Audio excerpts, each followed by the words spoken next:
What is up, everybody? Welcome back to the Die Hard MMA podcast. I am your host, as always, your boy Clint, coming to you here on a Monday to talk UFC Vegas 29, coming off the absolutely insane, incredible UFC 263. We're back. It's Monday. We never quit. We never miss. How's everybody doing tonight? Emilio Crespo getting the chat started this evening. We have Dan Goldstein, Kung Dao Chicken SD Cruiser. We've got some of the usual faces. Uncle Weezy hanging out in the chat tonight. How's everybody doing? The Grateful Dude, Nigel Lee, the OGs are here.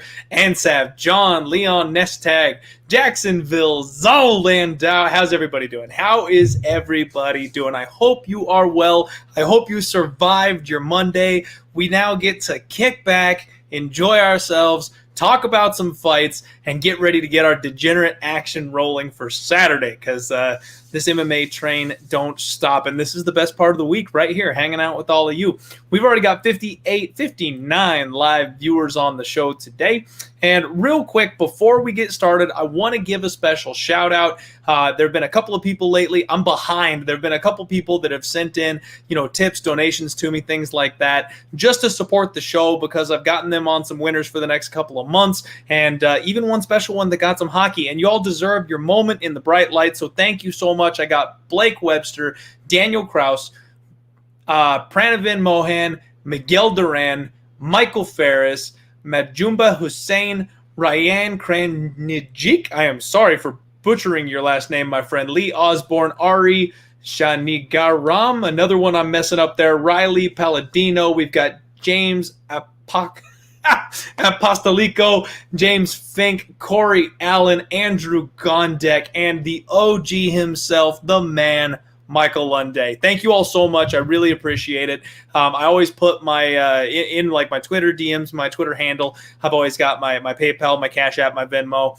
If I get you on something, if you cash in hard with me or something like that, and if you just enjoy the show and the content I bring, tips and donations, always appreciated. Never expected. This show will always be brought to you free of charge. I'm never going to charge you a cent, a damn thing. So thank you, and big shout out. Thank you to Pub Sports Radio for hosting, so I have the ability to do that.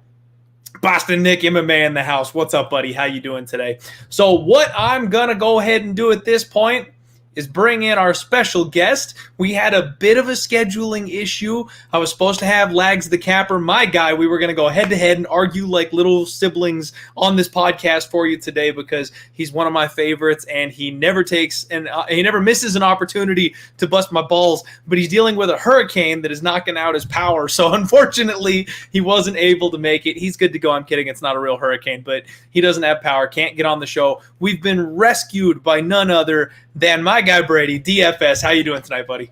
What's up, Clint? Yeah, stepping in tonight, short notice, up a weight class. Hopefully I have a good performance. Hell yes. Hell yes. How'd you do last week, man? How'd you do on 263? Well, my night pretty much came down to the Craig and Hill fight finishing. I was like 6.5 units deep on that. So, yeah, not much of a sweat there. Other than that, pretty good. I had Calderwood by decision. Thought that could have hit there. I had the Figgy Moreno violence parlay with Frivola McKinney, and it's at the distance.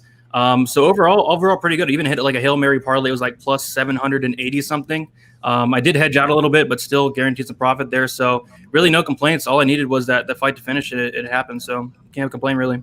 There you go, man. Way to just hammer it. That's what you got to do sometimes. Whip out the hammer when you find a spot that's too good to be true. And glad you got paid for it, man. That was a sweet spot. I'm glad you got in there. Heck yeah. And I heard you had a good night as well.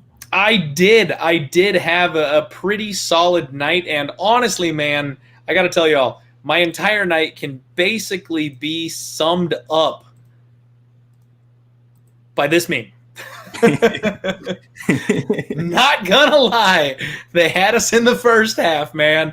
I basically got destroyed for the first 6 in a row. I mean, I did one of those, I'm a degenerate gambler. I can't help myself.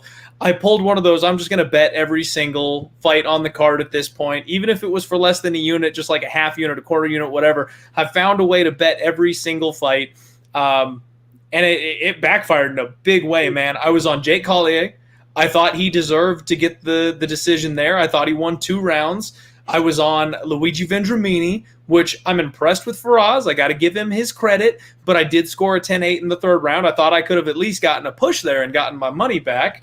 I did sprinkle a little bit on Chase Hooper. That one didn't go well. And then I had just the tiniest little bite of Matt Frivola in round 3, and he got blasted out in the first couple seconds. That was a ridiculous fight. And then I did take a little shot on Piani Kinzad. It went inside the distance because it was way too chalky to play for my little sprinkle, so lost on that. And then the one fight on the entire card I skipped was Movsar Evloev, Hakeem Dawodu, and I was going to take Movsar by decision. That's the one I passed on because I thought Hakeem could have caused him some problems, so whiffed on that. And then I had JoJo. I thought JoJo did enough to deserve the decision. It all came down to Eric Anders, man. Your boy completely turned the tide for me, got me back in the win column where we needed to be.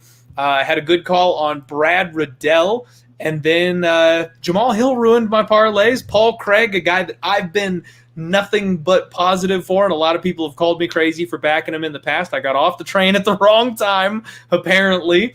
And then basically it all came down to Brandon Moreno, and that's when the whole thing swung my favor, and we hit the submission prop at 12-1, the round prop at 23-1, the underdog straight at plus 180, and then I went hard on the under 4.5 there, man. I ended up making 3 units on the under 4.5 by itself. So, yeah, that was by far the biggest moment for me, and it completely turned the tide. It was like I want to say it was like a 15-unit swing. I was down like 8 or 9 units by that point, and I ended up being positive like 5.5.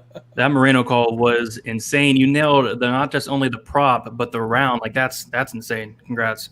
Thanks, man. I appreciate it. That was one of those ones where throughout the week, it's funny. A lot of people tune into this show, and especially watching like later in the week and stuff like that, they don't realize I sit and stew on these bets the whole week. I mean, you get it. You know what I'm talking about. We DM, we get into Cody Safdie. I'm sending my boy Kelton messages. I'm talking to Lucrative MMA and, Luke sparring with Reality, Danny. Like, we're all messaging each other. And sometimes you see the Matrix, man. Like, it just settles in on you that you're like, I feel this one. And last week on the show, I talked about how I'm a huge fan of Brandon Moreno. I've loved him since The Ultimate Fighter. I've loved his underdog story. And I knew my heart was just way too into that fight that I was like, as a gambler, as a bettor, someone trying to legitimately make some coin sports betting, I need to not bet this fight.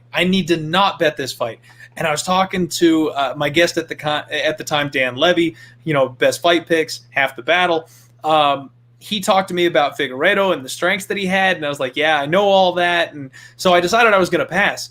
And as the week went on, it just kept creeping, man. It was just like Moreno. Like, it just kept on coming back to me, and I'm like, okay, this isn't fanboy. Like, there's something here. So I kind of dug into it, and then I was digging through the props and stuff, and I found the submission, and I was like, do people forget this guy's like a jiu-jitsu black belt, that when he started his career, he was the jiu-jitsu guy? Like, that's all he ever did. They've forgotten he knows how to use his grappling. And that was a spot that I had to take, just simply straight on line value. And then the weight cut for Figueiredo really sealed everything else for me, man. Seeing how bad he looked, how god-awful he looked. I love going round props against guys that look that bad on the scales because they just can't keep up, especially a 5-round fight. So it all just kind of fell into place at the end of the week, man. So really, really excited how that one worked out. Heck yeah. I mean, yeah, that was the worst Figgy's ever looked. And that because Figgy looked like that, I went pretty heavy on the fight as a good decision as well. Did not go Moreno, but I did play some violence there. The violence was the way to go, man. That was such an easy spot, in my opinion. And, poor Figueiredo. I kind of want to see him at 135, man. I kind of hope he moves up. I think his time is done. He needs to move up. I mean, the weight cuts are just getting too hard at this point, it looks like. Yeah, it's just too much. He's too big. And shout out to my guy, John, in the chat. No, I didn't make the after party with Eric Anders. I had way too much Fireball. If any of you tuned in here on Pub Sports Radio, the shirt came off. I was screaming. I was drinking straight out of the bottle. It was way too much fun. I couldn't get behind the wheel of a car, so I wasn't going to make it over there. But I'm a man of my word. I will buy Eric Anders his beer. I'm going to make it happen. I promise. Oh shit, Nigel saying I need to send Moreno a Lego set. That's genius. I absolutely should find a way to do that. I think Brendan Moreno would love that. I'm sorry, yeah, Brendan Moreno would absolutely love that. He's a Lego guy. Yeah. All right. So we've now goofed off for about 10 minutes. Why don't we start talking about some fights, man? We are getting the night started here. Let me get my numbers and stuff up. We are talking Casey O'Neill taking on Lara Procopio to start our event here on Saturday, UFC Vegas 29. Thank goodness Dana White just keeping the pants off, keeping the team home in Vegas, right back to the Apex and the judges we're familiar with. I actually am kind of settling in and enjoying the Apex because I know kind of what to expect these days, man. Casey O'Neill, 6-0, 1-0 in the UFC. Lara Procopio, 1-1 in the UFC, 7-1 overall. Casey, Muay Thai striker. She comes in, she's aggressive, she's always advancing, she's got good, solid elbows. She drops her hands. She is more than willing to get into a brawl, and she's definitely kind of a takes a punch to give a punch kind of fighter. She's very young in her UFC career, man. 6-0, which, you know, that's fine to get to the UFC in 6-0, but she's only been fighting pro since like 2018, I think, 2019. So it's only been like 1 or 2 years. She's rapidly moving up the ranks here. The one thing I really noticed with her is that she doesn't set up her takedowns. Even though she's got good, solid wrestling, she shoots from outside and at crazy angles and just kind of relies on her explosiveness to get it down to the ground. And she's really green on the mat. She leaves openings, she leaves space, she makes some mistakes, and so far no one's been able to make her pay for it because she's just crazy athletic and crazy offensive. She's going to have a 2-inch height and a 2-inch reach advantage here. Lara Procopio, she is a Nova União black belt, and she's an absolute tank, man. She's one of these short, tanky fighters, underrated boxing. She likes big knees in the clinch. She's extremely aggressive. She's the other one that kind of stalks forward with her opponents. She's got aggressive grappling, obviously aggressive jiu-jitsu, presses her opponents up against the fence, good body lock, and she is more than willing to grind, which I think in the Apex is definitely a positive. She's got a nasty offensive submission game from top position, and one thing I love specifically is she's one of these position over submission fighters. So she will just flatten you in a good spot where it's safe for her to do so rather than diving on an arm and looking for that finish right away. This is the first fight of the night, and I'm already good to go, man. I got action here. I like Lara Procopio. I got in on her a little bit earlier. I think I got -125 was the line I got. She's sitting about -150 right now, so a nice little line move beat early. But I think they are underrating the girl with the higher level experience that's a little bit less flashy, and I think she has a better shot here in the smaller cage. How do you feel about this first fight of the night? Yeah, I mean, I definitely agree with you here. So, yeah, I'm really impressed with Lara Procopio. So, in 2019, she made her debut against Erosa, who, you know, is not a bad fighter by any means. It was up a weight class at 35, and I was shocked at her performance because I thought she was like some legit grappler black belt, and she is that. But she went out there and she went strike for strike with Erosa, got outlanded by 6 total significant strikes, and she actually won the fight on one of the judges' scorecards, which, you know, I disagreed with, but man, that's kind of impressive against a much bigger Rosa. And then she takes like 2 years off, comes back against Molly McCann, and she takes her down 7 times. And that performance was very, very impressive to me. I know she almost got armbarred, but she didn't look like she was in any trouble. She got out of it pretty easily. And I think, you know, Casey O'Neill's getting a little bit overhyped in this fight. Take a look at the Tapology predictions. It's like 85% Casey O'Neill. And I think it's because she put on a very, very, very, very good performance in her last fight, but we got to take a look at who she did that against, and it was no other than Shanna Dobson. And something that you have to point out in that fight is prior to that Dobson fight, or before it started, Dobson came into that fight with a 0% takedown defense. Shanna Dobson had not stuffed a takedown in her UFC career, and she actually walked away in that fight with a better takedown defense than she started with. It's now 14%, and Dobson, you know, she's not fighting anymore. I believe she retired. And I think people are really overrating that performance. Yes, she looked really good, but is she going to do that to Lara Procopio? No, not at all. Procopio, I actually favor in the striking. I think she has a ton of output. O'Neill, very green in the striking, very hittable, does not have any striking defense. And when it hits the mat, I mean, I favor Lara Procopio, you know, quite a bit down there as well. The only advantage I'll give to Casey O'Neill, could be the wrestling, but going back and watching previous tape, I think her wrestling could be getting a little bit overrated. And, Lara Procopio, her wrestling's really good. She was able to take down Molly McCann 7 times. It's no easy thing to do. So I'm pretty high on Lara Procopio here. I don't have much action on this card, but this is something I did pull the trigger on at -121. We now see the line at -150. And honestly, I think this line is going to keep getting wider and wider as the week goes on. So give me Lara Procopio for the win, probably by decision. All right, man. Sounds like a plan. We agree there. I definitely agree with you. I think they're underrating my girl Procopio. Looks like the market's starting to correct itself, and nice to be ahead of a line move here. So can't complain too much there. My boy Danny in the chat. What's up, buddy? All right. So early agreement there for both of us here. We're going to move this thing right along. Everybody be forewarned. We are dumpster diving here at UFC Vegas 29. So there's going to be a couple of fights that we may not have strong opinions on. There's going to be a lot of really sketchy matchups. So just disclaimer, be very careful this week because I could see people going hard. And this ain't the one, man. You want to be very, very selective on this particular card. Next fight up, we have got Joaquim Silva taking on Rick Glenn. I think he goes by Ricky Glenn now, if my boy James Lynch is to be believed. And we have got a Southpaw versus Southpaw matchup, not something you see very often, so the striking is going to even back out there.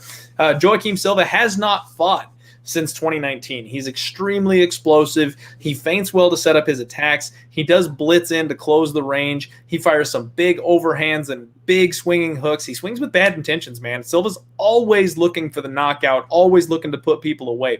And he got beaten up on the feet by Gordon his last fight out 2 full years ago, something that I didn't remember until I went back and watched the tape. You look at his record and it shows that he TKO'd Gordon, I think, in the 3rd round. But if you go back and watch, he was getting his ass kicked up until that point. It was not a good look for him. He averages 3.92 significant strikes per minute and absorbs 4.43. So that aggression backfiring for sure. He does have a 50% takedown accuracy. I want to make sure we mention that because that's a solid on-point takedown accuracy and a 64% takedown defense. A little suspect. I like fighters to be about at that 70 mark or higher before I start banking on the takedown defense.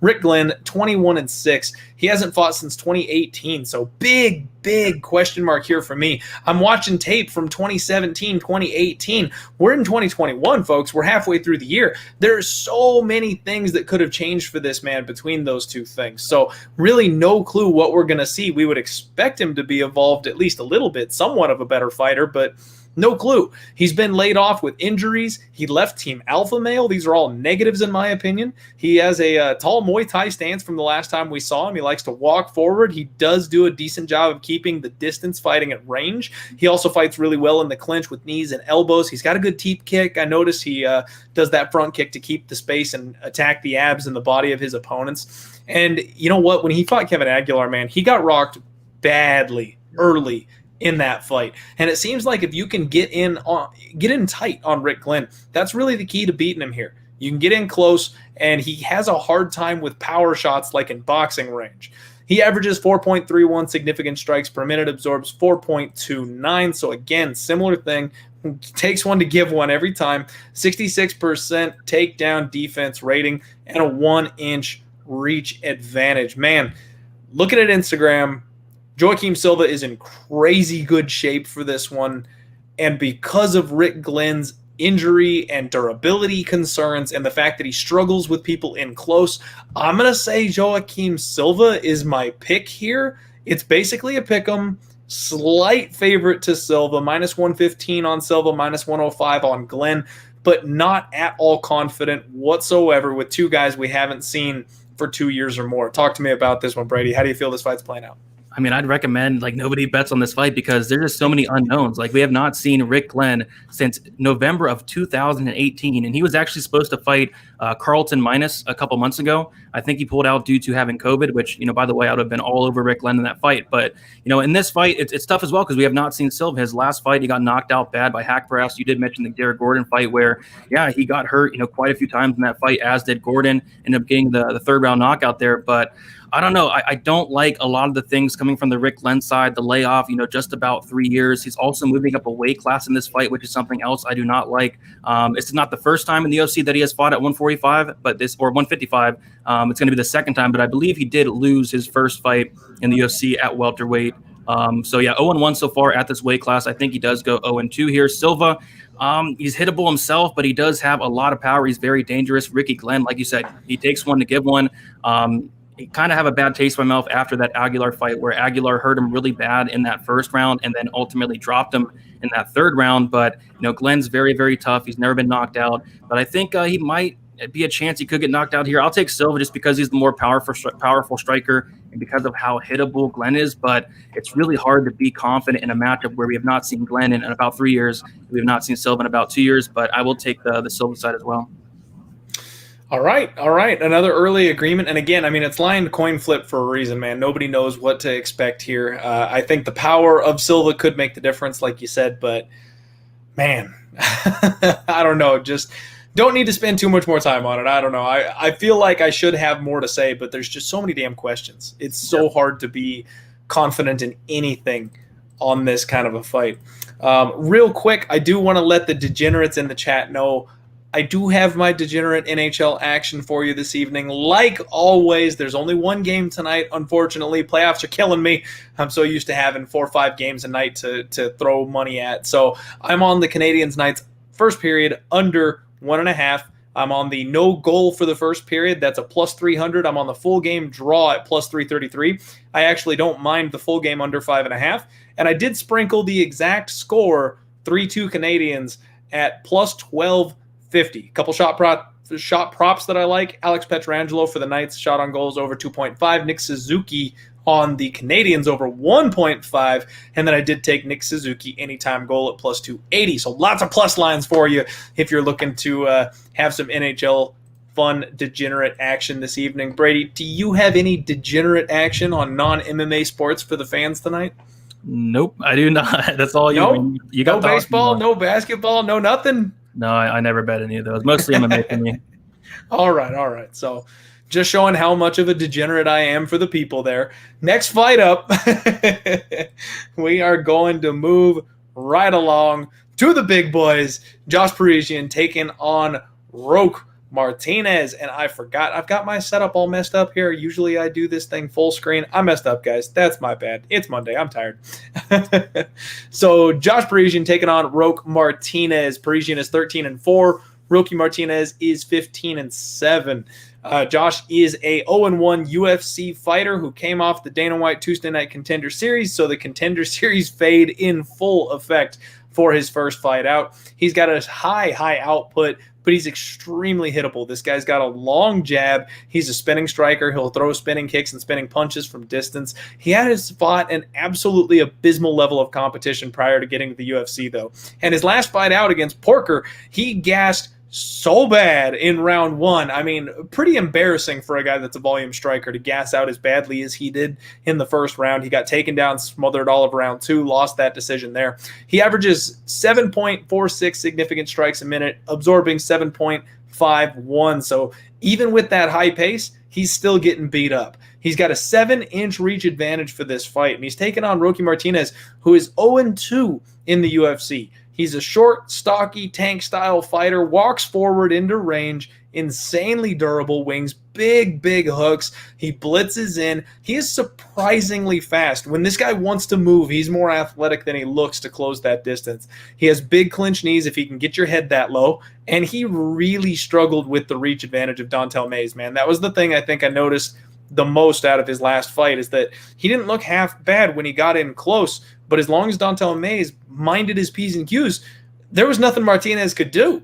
Martinez averages 2.67 significant strikes per minute, absorbing 4.68, so getting outlanded badly. Now, Martinez is on document saying that he understands his back is against the wall here. I quote, he says, "I can't let my story be that I made it to the UFC and went 0-3. I'm willing to die for this one." I love those kind of quotes. Those are the type of quotes that usually would get me interested in that side of a fighter. But I noticed that Josh Parisian, per his Instagram story, is taking his strength and conditioning super seriously for this fight. It looks like he's making an attempt to level up, take that next step, go in the right direction. And I don't think we see those gas issues that really plagued him in the first fight. I don't see anything from Martinez that makes me think this guy will be able to take down Parisian the way that Porter did.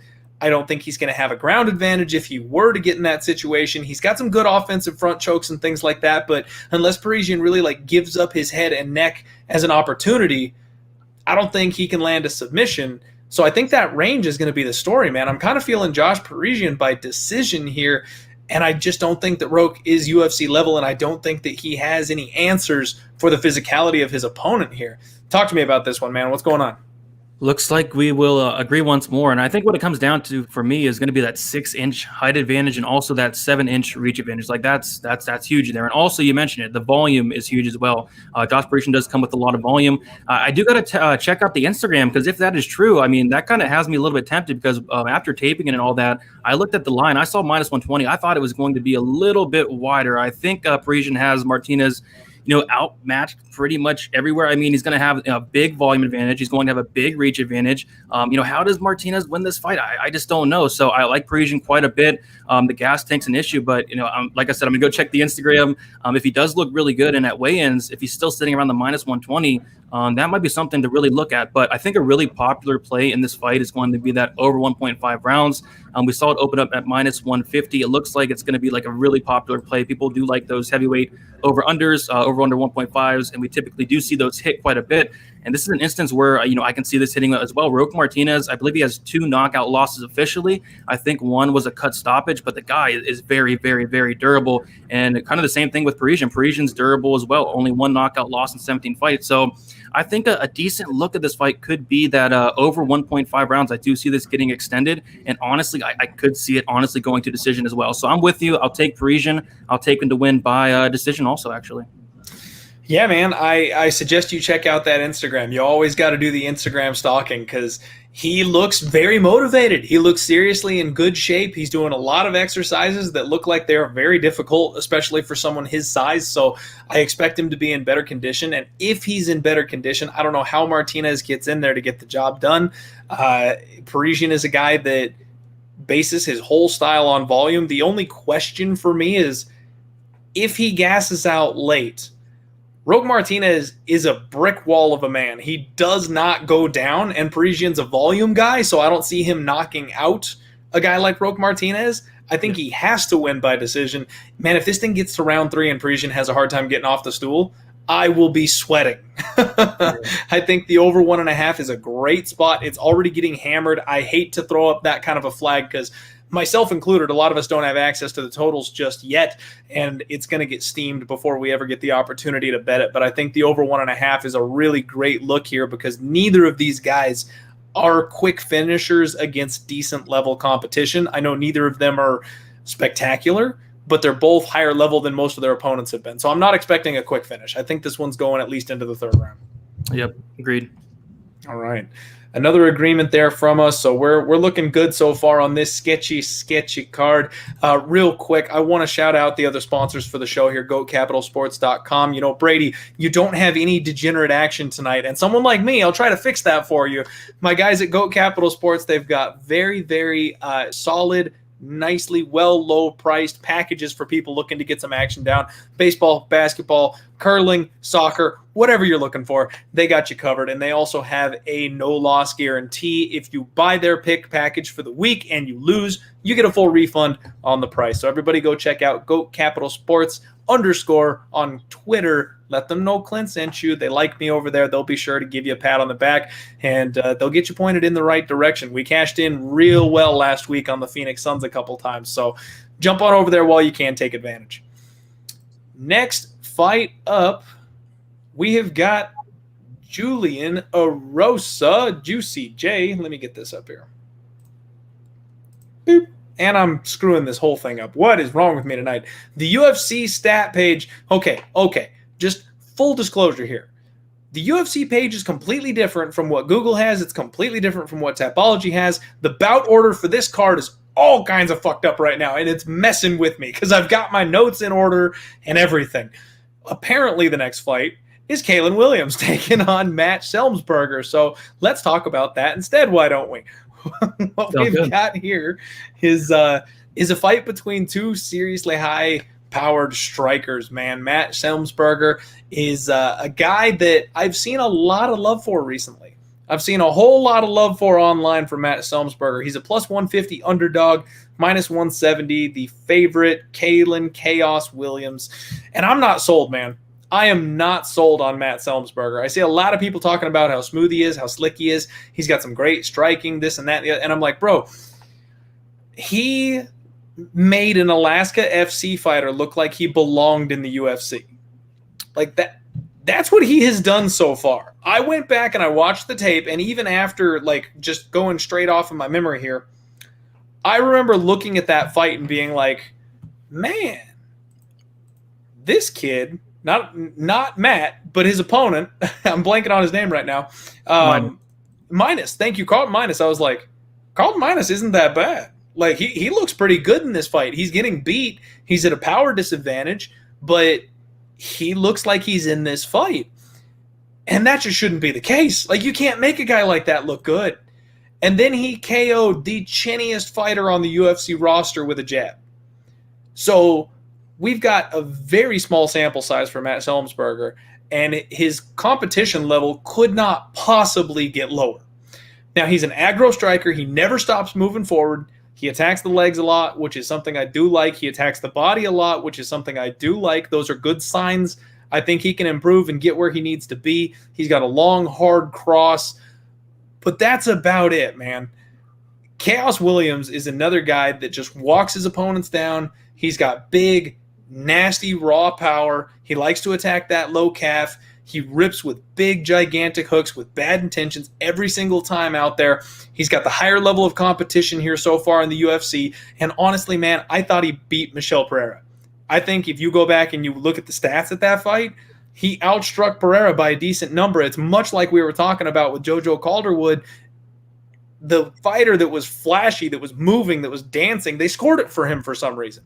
He didn't do anything. He didn't deserve that win, but he was busier. So the judges gave it to him. Khaos should be coming off of another W, in my opinion. He's training out of Jackson Wink, and he's getting some time in with Bones and Holly, it looks like. So some high-level training partners there. That's going to do good for him. He's got a 2-inch reach advantage.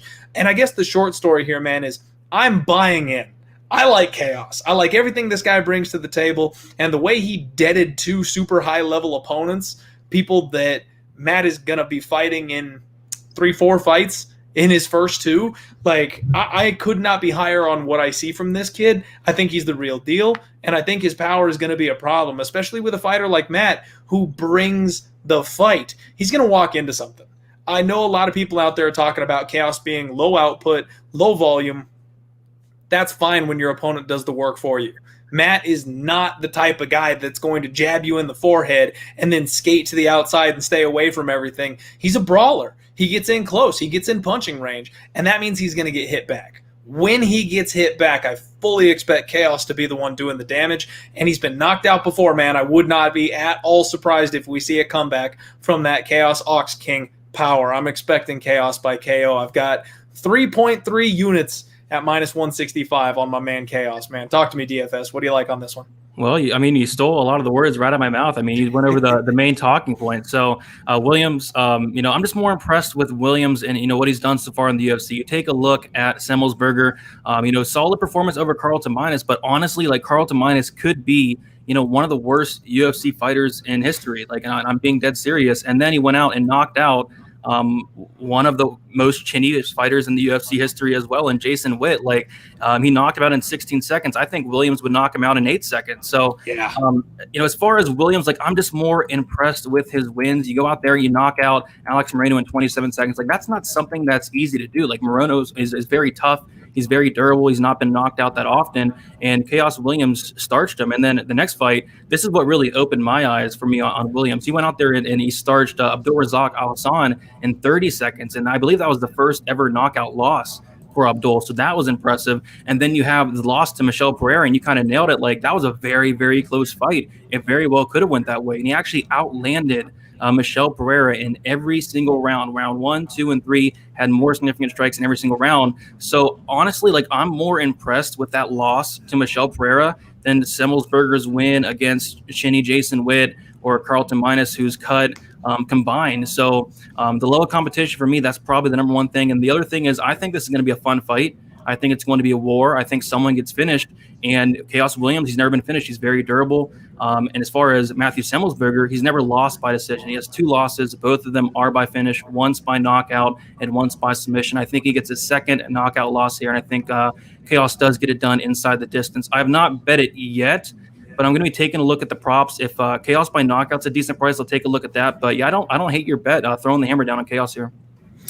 Thank you very much, man. And Danny knows what's up too. We're busting those hammers out, buddy.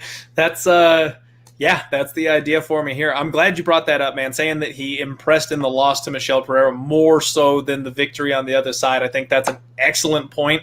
And like you said, this is going to be a war. These guys don't know how to fight otherwise. And whenever you've got 2 people going to war and there's a durability problem with one of them, I mean, you take the guy that doesn't have the durability problem more often than not. There's actually a couple of fights on this card that have a very, very similar issue that we'll be getting into a little bit later. So glad you approved, man. Hopefully we end up crushing this one. I like Khaos. I think he's a good kid. I think he's marketable too. I think he's fun. He kind of has that stone cold stoic thing going on, angry all the time at people, but still flashy on the Instagram and stuff. I think the UFC could do some stuff with this kid if he gets a couple more flashy wins. I can see it, yeah.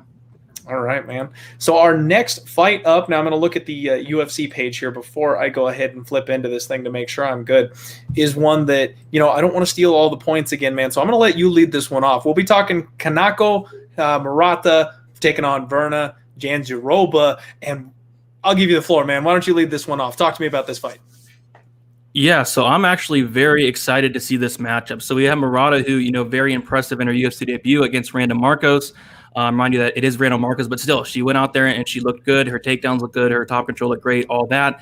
It's a wrestler versus a grappler here. And Janiroba, she is 33 years old, but she is an absolute wizard on the mat. And I've just been so impressed with her. I went back and watched tape on her, prior to going in the UFC and even some of her UFC fights. And she's a wizard on the mat. Like, if she can get you down to the mat, she has very, very good submissions, and she is very dangerous. 13 submission wins for Janiroba out of 16 losses. And the thing with Kanako Murata is she has 1 loss, and that 1 loss came by submission. So that's kind of concerning for me as far as the Murata side. But I went back and watched some tape on Murata, and yes, she's very good at getting takedowns. She's very good at, staying on top. But I've seen multiple times, and even there was one fight where she was put in 3 or 4 deep arm bars, and she was able to get out of them against a lower level fighter. But I was thinking to myself, man, if she puts herself in these same positions against Janiroba, I mean, the fight's over. Jurna is a legit black belt. Nobody pulls guard on Mackenzie Dern. Remember, Janiroba pulled guard on Mackenzie Dern in that 3rd round of their fight, which was a close fight. Her other loss was against Esparza, which was also a close fight. I just think that, Murata, I think she has a really good skill set, but she's going to be taking it down to the mat where Virna is most comfortable, and that's, off her back. She has plenty of submissions off her back, plenty of arm bars. This is screams arm bar from guard here. So I like Virna. There's money coming in on Murata. I'm going to wait. If I can get Janiroba around -110, -120, I'll hop on that. But I really think there's a serious possibility that she does get a submission. Like I said, Murata leaves a ton of openings to be subbed, and you do not want to go to the mat with Janiroba, and that's probably what happens. I mean, if this is a 15-minute striking match, it's probably going to be one of the worst fights in UFC history, but I do see Murata going to her bread and butter with the takedowns, and I do think she gets subbed, but the bookies are all over it. They opened the sub prop at something like +250, which is not good enough. So I'm kind of wait for FanDuel Sportsbook. Maybe the FanDuel Sportsbook will give me a better line there. But yeah, I'm going Virna, might bet her straight, looking at that sub prop, and I do think she gets it done. Nice, man. You know what? I don't know what's in the water, but apparently you and I are seeing a lot of the same things this week. So Kanako, a lot of people may not recognize her. She's only 1-0 in the UFC. She's a judo black belt, like you mentioned. One thing I noticed, she has great balance. Like that, whenever we see these judo people, they've always got good hips, good balance. And she did really well against Randa Marcos. She impressed me there. I thought that Randa was going to be big enough, tough enough to go ahead and handle her and give her a rude welcome to the UFC, but she got the dang thing done. Chain takedown artist, so going to be hard for a lot of people in the UFC to handle. But I'm with you, man. Virna Janiroba is a fighter that I bet against Mackenzie Dern. I thought that she won the fight against Mackenzie Dern. That was another one that was extremely close, so not like a robbery or anything like that, but she was more than in that fight. And Dern is the MMA darling of Twitter right now. Like, people could not be more on Mackenzie Dern than they are. And the fact that Virna fought so closely with her, I went back and I rewatched it. Her striking has improved leaps and bounds, man. She hits hard for women's MMA. And do you think the difference between her and someone like Randa Marcos is that Brazilian Jiu-Jitsu black belt in her back pocket. She's not afraid to get taken down. She's not afraid to get in a scramble with this chick up against the cage. So if she has the opportunity to let loose on the feet, she will. And I think she can hit and hurt someone like Kanako. I think she's actually a better striker with harder punches than Murata. Sorry about that. And like you said, I think the submission is absolutely on the table. It's been a while since we've seen Janiroba take anybody out that way, and I think there's a good opportunity for her to get that here. So money coming in on Murata. Right now she's a plus 125 underdog. She opened up plus 135. You can get Virna Janiroba around minus 150, minus 145. And I'm kind of there with you, man. There's not a whole lot of sides I'm picking this weekend, and definitely not confidently. But I think people are a little too high on Kanako after one UFC win. They're really not favoring the experience and the high-level competition of someone like Virna, and getting a shorter price on her. I mean, hell, if we can get down to minus 130 or something like that, that definitely would be a spot that I'd want to play with Virna Janiroba. Yeah, I'm just going to wait, and hopefully more money comes in Murata, and I'll probably take it straight if it's like minus 120. I like it, man. Absolutely like it. And shout out to our guy, Dimitri Sped, here in the chat. If you're getting Murata, take her by decision. That's her only path here. And, I don't like to get overly fancy with the sub props like that, but honestly, I kind of agree here. I don't see how or where she beats someone like Virna Janiroba other than decision. She's not knocking her out. Virna is made out of steel. She's not submitting her. Virna's a high-level Brazilian Jiu-Jitsu black belt. She's not going to make some kind of a mistake where a lower-level fighter is going to catch her in a submission. Decision is definitely the way to go if you like that side, don't you think? Yep, I don't really see her knocking her out or definitely not subbing her. That's off the table. Yeah, I can't see her. Submission is definitely off the table. Absolutely. So, all right, man. So far, we're 100%, unless I'm mistaken here. Final fight of the preliminary card. We have got Aleksa Camur taking on Nicolae. Give this a shot here. Negumereanu? Something like that. I don't know. Close enough. We'll give it a shot. There we go. So for those of you wanting to see the boys themselves, there we go. Aleksa Camur and Nicolae. We'll just call him Nick. I liked that move that you made, man. I watched your the stats, the deep dive stream, and it's like, we'll just call this guy Nick. I think that's the right approach. Yeah. So let me find my numbers here. Once again, they are out of order compared to what I had, so I got to scroll around here and find my notes on this guy. Sorry for the delay, everybody. I apologize. You know what, DFS, while I'm looking for these things, why don't you kick this one off again? Why don't you talk to the people so they don't have to look at my dumb face while I try to find my numbers? Yeah, so, we have another guy, and we'll call him, Nick. Nick's fine. Yeah, coming off a little bit of layoff. We have not seen him fight since 2019 against Saperbag Safarov, and I guess the story here is going to be the level of competition for me. Like, you go back and watch tape on this guy, he actually does not look bad. He's very tough. He comes forward. He throws with power, solid takedowns, and then you lolook at some of the records of these guys he's facing. 1-3, 0-0, 0-1, 2-1, 3-2, 12-41, 7-5, 2-15, 10-13, and that's horrible. Like, that's bottom of the barrel. So yes, he does look solid. It's just a level of competition is something to seriously consider there. And then you have Aleksa Camur, who honestly pretty low level himself. I do think he's going to have a massive speed advantage. I think he's going to have a massive level of competition advantage, and that's why ultimately I will go with Camur. But man, I think the dude's like the biggest favorite on the card. I would definitely not bet this fight because we have not seen Nick in 2 years. He's very young. I think last time he fought, he was either 24 or 23. So maybe he has made some serious improvements since then. And I'm not high on Camur in general, but from what I've seen, I do think Camur is the side here. I'm going to take him to win by decision. Both guys have never been knocked out. Nick seems to be very, very, very durable. So I'll take Camur by decision, but the minus 250, I would never in my life lay that on him. Dude, this number is just filthy. I mean, if there was ever a fireball and popcorn fight, it's got to be this one. Like, minus 250 for Aleksa Camur, plus 210 on Nick. And yeah, you said most of it, man. So I mean, Nick 0-1 in the UFC, hasn't fought since 2019. He does have a 100% finish rate. I always tend to, I don't know why, man. I always tend to like favor the guys with the high finishing upside.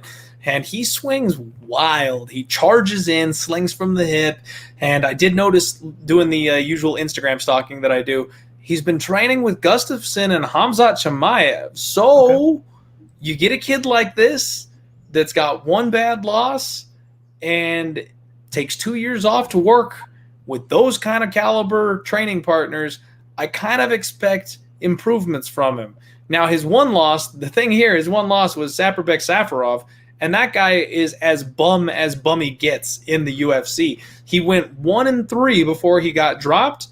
The one was this guy. So, I mean, that if that tells you anything. Now, Aleksa Camur, he's pretty small for 205, man. I am not a fan of Aleksa Camur. He's athletic, he's fast. Sometimes those things work in his favor, but he's going to be at a 4-inch disadvantage in reach here for this particular fight. He also has taken some time off. I was listening to my guy James Lynch, and I guess he was talking about how he didn't feel quite right in his last couple of fights, so he wanted to take some time, make sure he was doing the right things. Went back, got some defense going, stuff like that. I mean, he's only got a 20% takedown defense. That was all from the William Knight fight. He's got 3 UFC fights that we can get stats from. There's been no takedowns in any of them except for the Knight fight, and Knight went 4 of 5 on takedown attempts. So with this guy, Nick, training with guys like Khamzat Chimaev and having that kind of a layoff, I could see the takedowns and the grinding being a path to victory. The big question is, we really don't know what we're getting.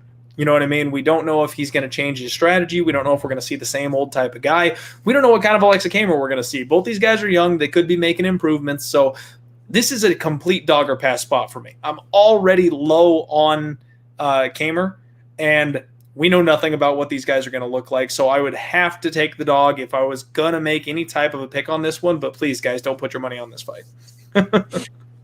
Dude, yeah, I mean, the dog's live. The dog's live. I can't do it personally because it's so low level. Save your money, but yeah, I'd say the dog's live in a way. You know what? I know it sucks. We are MMA gamblers more often than not, all of us here in the chat today. So it hurts when you get a fight where there's not a whole lot of spots that jump out at you for you to put your money on. But there's some really great fights and some really great cards coming up, so don't get too upset. I know Saturday may be a little low volume, it may be a little low action, but if we can get through this week, there's some good stuff on the horizon. So don't bet that fight, guys. Please, for the love of God, don't parlay Aleksa Camur. Yeah. You know what's going to happen. Twitter's going to get mad when a bunch of people have parlay tickets with Aleksa Camur that go down in flames because this kid's been working with Khamzat Chimaev. I hope nobody parlays Camur this week. That's the last thing you should do. Oh my gosh, I know, right? All right, man. So we're going to take a quick break here. We're going to head on over for the main card to break it down. But let's hear a word from our sponsor, Manscaped.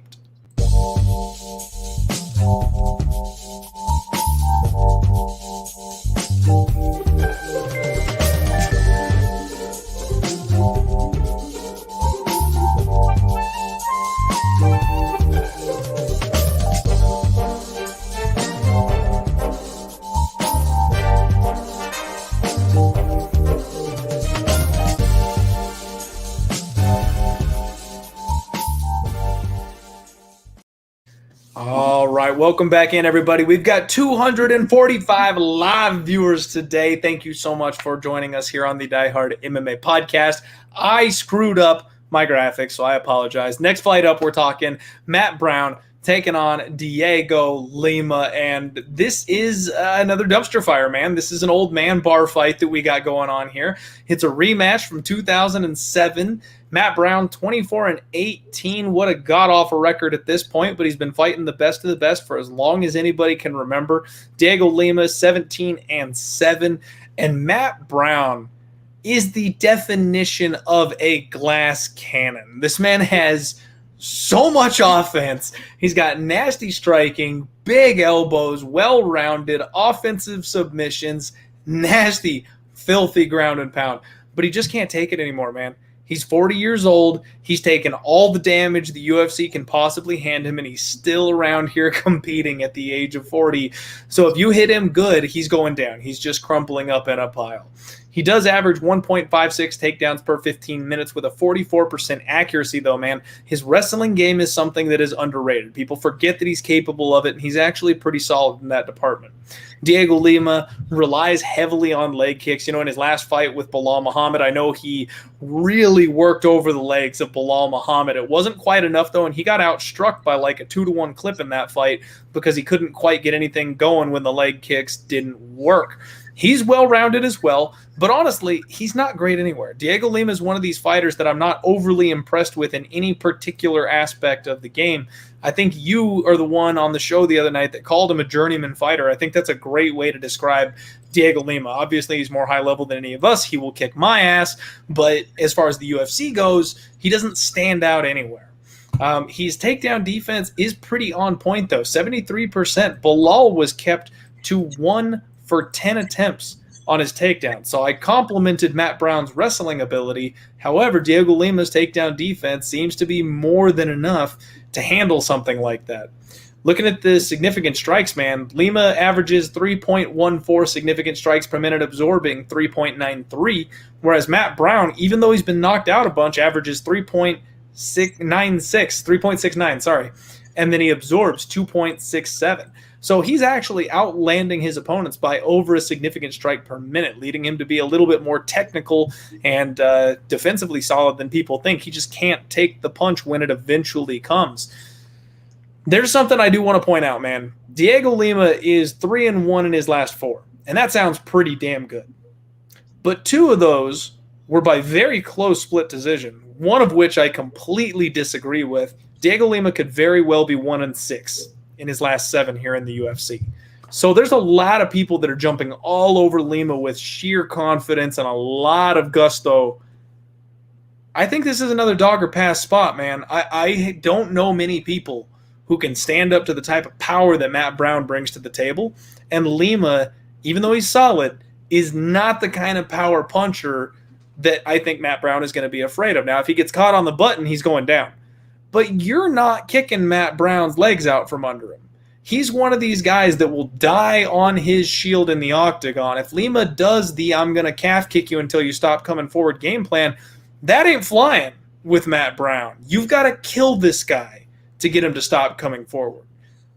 I kind of feel like Matt Brown is going to be the better striker, and because neither of these guys are really going to engage in the grappling, Lima defends the takedowns more than going for them, I don't think it's going to hit the floor.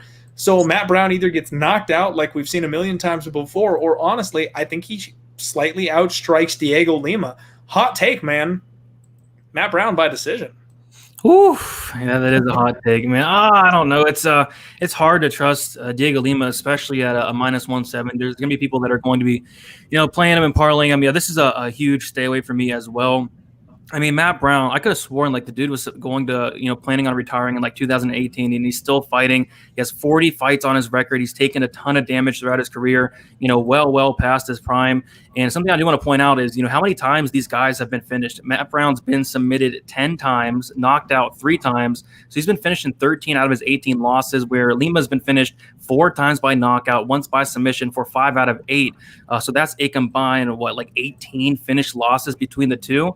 I'm kind of thinking about the violence aspect of this fight. I think Matt Brown, if he wins, it could be by, like you said, outpointing him to a decision, or, Lima's very, very chin. He's been knocked out 4 times. On the flip side, I don't think Matt Brown is, very durable whatsoever, especially at this point in his career.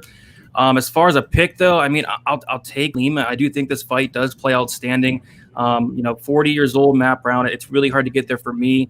I'm going to take Lima to win. I'm going to say by knockout, but I just can't put any money on it. If anything, I'm going to be looking at the under 2.5. I think it's going to be a war. I think it's going to be fun. And both guys have just been finished like a million times. So under is something I'm kind of looking at, but this is a fight where it's really hard to be confident on either side. I feel you, man, and I especially respect that violence bet. I don't think that's a half bad spot, the under 2.5, because like you said, Lima has been clipped and knocked out. Obviously, Matt Brown is a guy that's been knocked out a lot, so I don't hate that look whatsoever, but I've got this weird feeling about Matt Brown wanting to go out on top, man. I feel like I feel like he's getting to the point at the end of his career here that he finally starts making some more intelligent decisions. And looking at his Instagram, he's training with Mickey Gall really closely. So I think the grappling might have a heavy part of this fight that can really extend it. I think there's a chance that, what we see a lot of times, especially in the Apex, is once somebody initiates the grappling, it's like they're stuck to the cage, man. Like the referee breaks them up, puts them back in the center, immediately push them back up against the fence. Like once one guy starts cage grappling, both guys think they have an advantage there, and they just keep returning to it. I could see something like that happening here, where these guys end up hugging each other for 15 minutes when we are expecting fireworks. They both end up thinking they're the better grappler, and it really could just slow the pace down to a halt. I hate when that happens. It's supposed to be like a really exciting fight, and they hug each other for 15 minutes. Yeah, and I hate to say it, but I could see this one going that direction. So I'm going to sit tight for now, man. I'm thinking about having one last ride with Matt Brown. I haven't bet this guy in a long time because he's hard to bet on and hard to trust these days, but against a similarly old opponent who's got similar weaknesses, I think this might be his opportunity to get back in the win column for one last shot. So especially with the amount of love I'm seeing for Dhiego Lima online, I'm going to sit and see if maybe I can get a better number on this one by fight time, but it's not one that I'm totally sold on. I may never make it to the betting window. Again, it's hard to trust either of these guys. We want to keep it close to the vest this week. This would be seriously steering into the variance for me to take a swing on this particular bet, but it's another dog or pass spot for me, man. Yeah, I'd say dog or pass as well, but I will pick Lima, though. Fair enough. We got another one coming up here, man. We have got Wellington Turman taking on Bruno Silva. And no, not that Bruno Silva. This is a different Bruno Silva. You know what, man? I thought about this. I was wondering, how many people this week do you think have a parlay with Bruno Silva in it, having no idea who they just bet on? A couple people, probably. I'll bet you there's going to be some people watching on Saturday, and they'll be like, who's that guy? Yes. I can't wait, man. This is going to be fun. So, Wellington Turman, you know what? I've been leading way too often, Brady. Why don't you take over on this one? Give us the lead. Talk to us about this fight, and talk to me rather than me talking to you to kick this one off. Man, I mean, I'm excited for this one. I think this is one of the more exciting fights on the card, and we have a good one. Yeah, he's making his UFC debut. So this is a guy I don't think he's fought since it's been a while, like 2018, 2019. I think he was supposed to make his UFC debut like a few years ago, and I think he failed a drug test. But I checked his Instagram as well. I did some stalking just like yourself, and this guy is in some shape. So I do think he's ready. I do think he's coming. But this is a very interesting matchup, especially if you look through the tape of Bruno Silva. The guy, I think all of his losses are by submission. I think he has like 5 or 6 submission losses, which that's really intriguing because Wellington Turman, what's he really good at? He's a legit black belt, really good at his submissions there. So I think it's kind of a clash of styles. We saw Wellington Turman take his last knockout or his first knockout loss against Andrew Sanchez, which, big red flag. Andrew Sanchez isn't really knocking out anybody there. But that's kind of a red flag for me in a fight where, Bruno Silva can absolutely crack. This guy is a killer. This guy is very, very dangerous. It's just, what happens if this fight gets down to the mat? What happens if Turman gets his fight down to the mat before Silva knocks him out? And, a lot of luck coming in for Silva. I get it. Should be some little bit of hype on this guy. This guy's exciting. This guy's dangerous. 84% finish rate, all by knockout. But, as many times as he's been submitted in this matchup in particular, it kind of has me a little bit scared. I'm actually going to take a shot on the dog here in Turman. I'm not going to bet it unless the line gets a little bit crazy. I think that Turman does get him down to the mat. I was watching tape on Silva, a fight a couple of years ago. He was getting taken down, and the announcers were making fun of him, this guy has no idea what he's doing on the mat. And if he gets taken down by Turman, I think there's a legit chance that he gets submitted.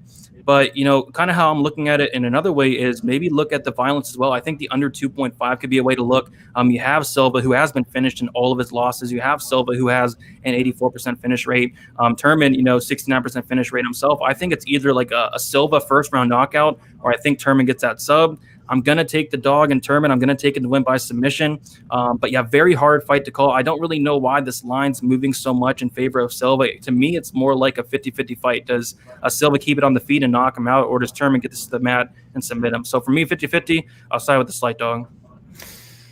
Man, we are just gonna shake hands all the way down this card. I could not agree with you more here. This feels like a dogger pass spot, and I made a giant note. I put an asterisk next to it. Who does Andrew Sanchez knock out? Nobody. Nobody. And this guy, he knocked out Wellington Turman. Man, I bet Andrew Sanchez that night. I had a bet on Andrew Sanchez. Shout out to my guy UFC Bro Picks. We were going head to head on that one. Had a little bit of fun with it pre-fight, and I gave him shit because I didn't even expect Andrew Sanchez to knock him out, and he did Wellington Turman. I mean, that was one of those scary ones where they flop, sack of potatoes, head hits the mat. They take a while to come back around. Like, that was a bad knockout. Not something you see from a guy like Sanchez. So huge questions around Wellington Turman's ability to take a punch. I think this could be another spot for a violence bet, because I think if Wellington Turman can get it to the ground, we've seen Bruno Silva make some egregious mistakes on the floor.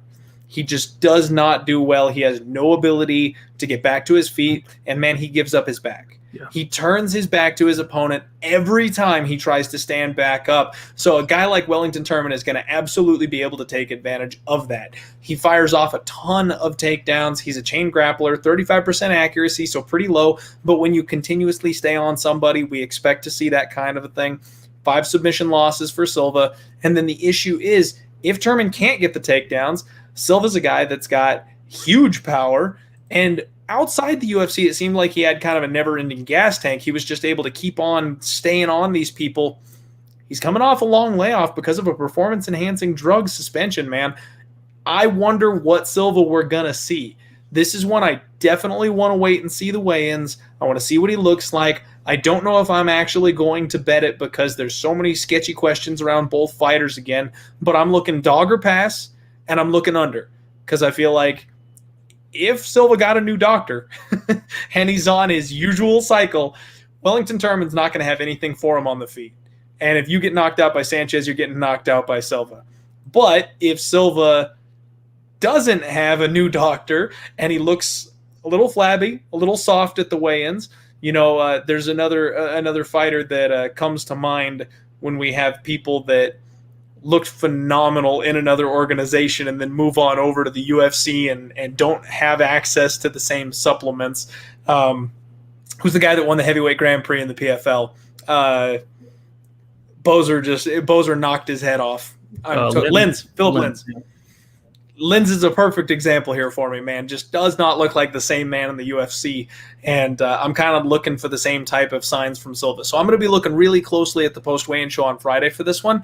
But if Silva's not juiced, I would definitely lean Turman. If Silva is juiced, I would lean Silva. Either way, I'm looking towards the under. Yeah, I think weigh-ins this week in general are going to be extremely important. Like, we haven't saw a bunch of these guys in 2-3 years. So, yeah, I can't wait for the weigh-ins. It's going to be a culture shock, right? Like, some of these people are probably going to show up looking the best they've ever looked, and then some of them are probably going to show up looking like Collier did. Yep. It's going to be extremely interesting. It's these cards are fun, man. People get down on the quality or the name value of these fight cards, and sometimes they are absolutely the most fun fights you can have, because these fighters, whenever you've got a gap in experience or a gap in skill set, it's that much easier to find that gap. So we see a lot of action. We see a lot of finishes. I think this fight card is going to be fun. It's just hard to bet. Yeah. I think it's more of like an under week for me, like a fight isn't a good decision, like a violence week for me. I think that's a good read, man. I think there's more than enough opportunities on this card for violence bets. And honestly, we've been seeing so many overs. I think we might have a book bias to the over right now. We've been seeing a lot of decisions lately. We're back in the apex. We're back in the small cage, which we know forces the action regardless of whether or not Dana White thinks it does. And almost all of these are set at 2.5, and most of them are juiced to the over. So I think there's tons of value on the under 2.5s on this entire card, really. Yep, agreed. All right. Next fight up, man. Let's keep this thing rolling here. We've got Juicy J, Julian Erosa, taking on Sungwoo Choi for this one. And this is a fight that I'm really excited about, man. Since Juicy J has been back in the UFC, he has been nothing but must-see TV. Dude is violent. He's got 25 wins and a massive, like 11-11, I think. 11 knockouts, 11 submissions, big-time finisher. He's aggro as fuck when he gets in the UFC, man. He does nothing but push the action. Big flying knees, big body kicks. He works well in the clinch. He's got nasty uppercuts. He swings from the hip. He's always looking for the kill, keeps his hands low, and because of that, he's hittable. He relies on his chin, and it's not a good one. He wobbles almost every single fight, and especially, man, I noticed straight punches. The people that wing hooks and stuff like that, they're not nearly as successful. If you've got a stiff jab, if you've got a good cross that goes right down the middle, that is how you catch Julian Erosa. He has no answer for straight shots. He's got a huge edge in experience here, 25-9. He's got 9 losses, and Sungwoo Choi only has 9 victories. So, I mean, we're talking a massive experience edge here. Julian Erosa averages 5.07 significant strikes per minute, absorbing 5.72. So he's got that kill or be killed, take one to get one, except he's on the wrong side of it. He gets hit with one more often than he hits. Now, Sungwoo Choi is a guy that I've noticed moves really well. He stands tall, he's pretty fluid from the outside, and he knows how to sit down on those punches. He's got big kicks himself. He's got a nice teep and nasty tie kicks that he mixes things up with. He's got a really crisp 1-2, and man, he has got a big right hand. I think my favorite thing about this fight is that it's southpaw versus orthodox. And what that means is since these guys are opposite stances, Julian Erosa's left hand, which is his power hand, is going to be right down the pipe. Sungwoo Choi's right hand, which is his power hand, is going to be right down the pipe. Orthodox versus southpaw always opens that matchup up. And because of the durability issues of Julian Erosa, and because Sungwoo Choi fires straight punches and has a big right hand, I am way leaning to the Choi side in this fight. I really thought that I was going to be on Juicy J because he's looked so damn good lately. He's looked like he's got a new, reinvigorated self here in the UFC. But I kind of think it comes to a screeching halt here when Choi lands a big right hand on the button, man. I'm leaning towards Choi, and maybe even a little bit more than that. I kind of like the under 2.5 here. Talk to me about this one, DFS. How do you feel? Yeah, so this is one I actually taped like 2 or 3 weeks ago because Choi was sitting at -110. I was planning on potentially jumping on that. After getting on the tape, I decided to stay away. First of all, I think that Choi is, the much more talented fighter by a decent margin. I think he's the much better striker by a decent margin. But I do think that, Julian Erosa can, pose some problems in this fight. He's very tough, not durable, but he's tough. He comes forward. And you mentioned it. He lands 5.0 significant strikes, which is a ton, and he does absorb 5.72, which is a ton. So I was kind of thinking, like, if this does go to decision, I do think Erosa has a good chance to, outland him in terms of the numbers. I do think that Choi is going to land the harder shots, the better looking shots, but that's kind of what made me stay away from betting him straight. But I did think that there was another opportunity to bet this fight, and you're along with me here, and it's the under. So Julian Erosa, the dude, gets dropped a ton. He's been dropped, I think, like 3 or 4 times in the UFC in like 6 or 7 fights, which is crazy. He's been knocked out 4 times in 8 losses. And the other thing on that, he's a finisher. Julian Erosa is definitely a finisher. He has that 78% finish rate, 39% by knockout, 39% by submission. We have seen Choi knocked out, and we have seen Choi submitted as well.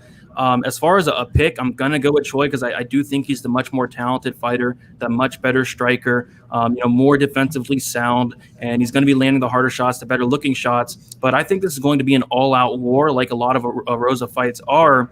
But yeah, with him landing so much volume, he leaves himself so hittable that I can definitely see a Choi knockout. And the books actually opened up Choi inside the distance, I think, at like plus 310. So you got to imagine the knockout prop is going to be very, very juicy on the Choi side.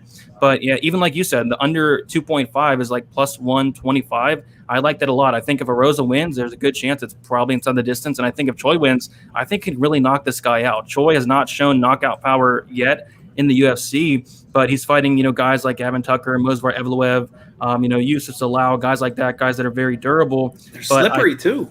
Yeah, very slippery. And I think that, with how hittable Erosa is, with, he has no chin at all, I think Choi has a very good chance to get a knockout. So the picks, Choi by knockout, I'm going to be looking at that Choi knockout prop, but the under 2.5 plus 125, I think it's a really good look. Awesome, man. You know what? I know we've agreed on this entire card, save for one fight so far. This is one I was happy to hear you agree with me on. This is one I was looking for that positive reinforcement on. How does this fight not go under? I mean, a guy like Juicy J pushes the action, and yeah, maybe he changes it up and goes for the grappling here, but if he does that, he probably gets the sub. Wouldn't you think there's still a chance for the fight to end, even if he changes pace? Yeah, I could see it, but I just think they're going to stand in the middle and bang till one man falls, and we're in the small cage as well. So yeah, I like that under. I think the under is the way to go on that one, and man, I'm probably going to take Choi, and I'm probably going to take Choi by knockout. I didn't notice. Now we've got 250 live viewers. Don't rush out there and bet Choi inside the distance or by knockout yet. The inside the distance line just came out. It's at plus 300, plus 310. If we all hammer that inside the distance line, the knockout line may be dipped down a little bit from where we might like it. So just wait. Once the knockout line comes out, maybe we get plus 400 or plus 450, something like that on the knockout, because they usually give you a little bit extra juice on it. So I'll be looking for that for sure. So everybody just remain a little bit patient. I like that angle on this one, man. Plus 450 by KO would be insane. I know, right? You must punish your bookies if they give you a line like that. You have to make them pay. That's the kind of line that's off and it's unforgivable. You hammer it. I like it, man. And you know what? I got to tell you, Jack Attack says make the right choice, guys. The stream is over. That's it. It doesn't get any better than this. Cut it. We're done. Classic.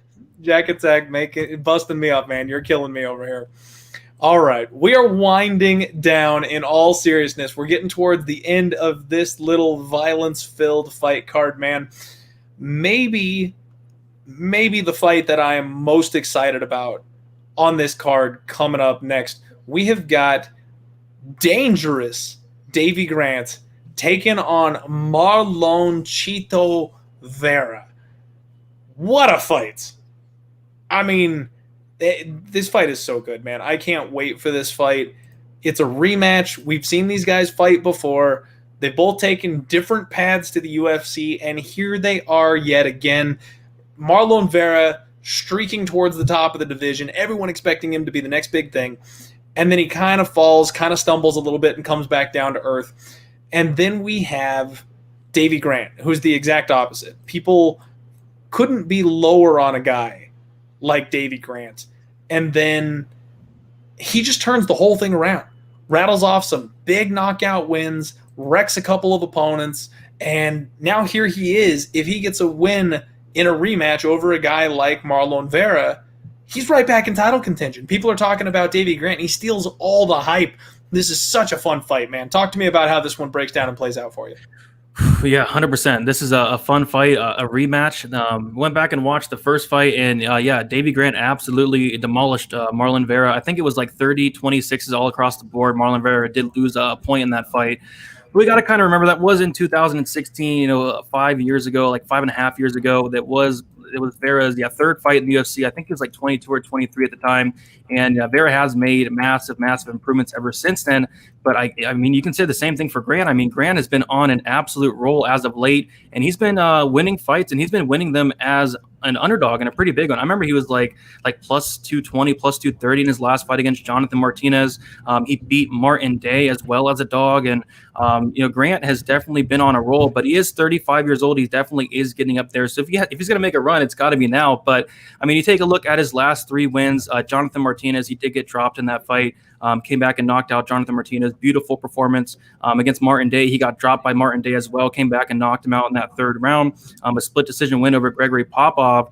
Prior to that, he was 1-4 in the UFC. One of those wins coming against Marlon Vera. And there's just some things I do want to point out. If this thing goes to decision, statistically, it's a good chance that Davey Grant does win it, as Marlon Vera is 1-6 in decisions in the UFC. I believe he's finished like 9 out of his 10 wins. All inside the distance in the UFC. And there was one point where Marlon Vera was on a 5-fight win streak, and all 5 of those wins inside the distance. This guy is a killer. He's very dangerous. And Davey Grant has been finishing all 4 of his losses, all 4 coming by submission. So if Davey Grant is able to survive and get this to the scorecards, according to the numbers, that he has a pretty good shot to win it. I think they open up Davey Grant by decision at like plus 450, which is crazy because he's not knocking out Marlon Vera. That's impossible to knock him out. Pretty hard to submit him as well. That's probably not happening as well. So I think if Davey Grant wins, it's probably by decision. But on the flip side, if Marlon Vera wins, I can see a knockout. I could see a submission. Davey Grant's been dropped several times in the UFC. Interesting fight because we already saw it play out. Remind you, it was like 5-6 years ago. And we see Marlon Vera open up as a really, really big favorite, and that line has dropped significantly. Marlon Vera opened up minus 285 on some books, minus 300. He's currently sitting at like minus 220, minus 230, and I do expect that line to keep closing. I don't hate, people taking a shot on the dog here in Davey Grant, but I'm personally going to go with Marlon Vera to get it done inside the distance. I think he's going to either knock out Davey Grant or give him his 5th submission loss. But, the plus 450 by Davey Grant by decision, that actually has me really intrigued because if he does win, there's a good chance it does go to decision. But I'm going to be looking at Marlon Vera. I'm not touching the money line yet, but if it keeps crawling down, I can get him anything better than minus 190, minus 180. I'll potentially be looking at that. But even like Marlon Vera inside the distance could be something to look at as well. I will be taking Marlon Vera to avenge his loss and get the finish. All right, we finally got one, man. We finally got one. We're going head-to-head here. So I locked in my bet on my guy, Dangerous Davey Grant, just earlier today. I got plus 190, and I think that line's going to continue to come down as well. I feel like it's just too wide. Now, maybe it's bait, maybe it's a trap, but, man, I can't help myself. Davey Grant is a guy that's done nothing but good things for me his last couple of fights. You know what I mean? Cashing on him a couple times, decent-sized underdog. And I love what he brings to the table, too. The fact that this is a rematch favors Marlon Vera being the younger fighter. Grant, I know, has a bit of a submission defense issue, but the last time he fought Vera, he made sure that he was in control positions every time he was involved, so he didn't have really much of an opportunity for Marlon Vera to get those submissions.